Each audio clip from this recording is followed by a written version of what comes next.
ماه نور و رحمت و غفران کجا هستی؟ بیا ماه شوق و لذت ایمان کجا هستی؟ بیا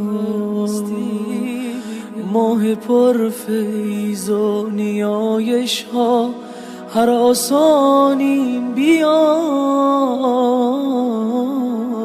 ما همه بر سفرت مهمان کجا هستی؟ ای شبستان قلوب مسلمین آخر بیا ای گذرگاه مسلمانان کجا هستی؟ بیا ما هوای تازه میخواهیم و دلتنگ توییم ای بهار تازه قرآن کجا هستی؟ بیا از گناه و معصیت ها خسته و درمانده ایم ماه عفو و بخشش رحمان کجا هستی؟ بیا ما همه مشتاق هر لحظه ز شبهای توییم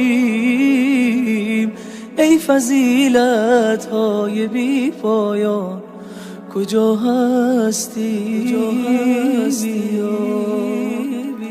در فراقت همچو مرغی ناله ها سر دادیم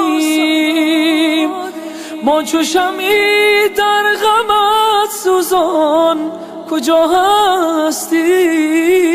بیا ای مه نیکان بیا و دست شیطان را ببند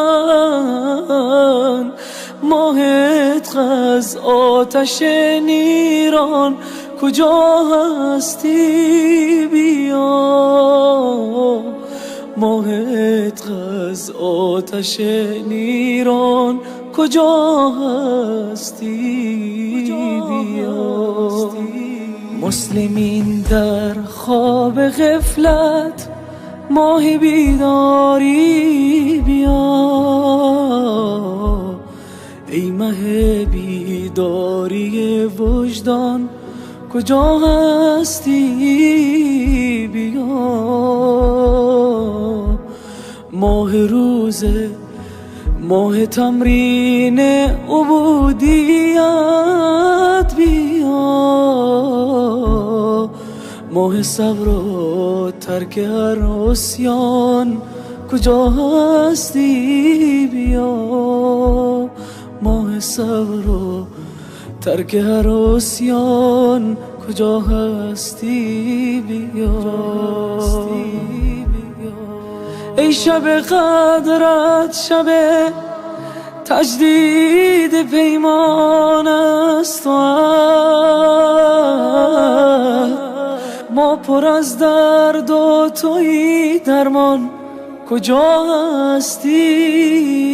بیا شوق افطار و سحرگاهت به سر داریم بیا ماه شعبان است و ما حیران کجا هستی؟ بیا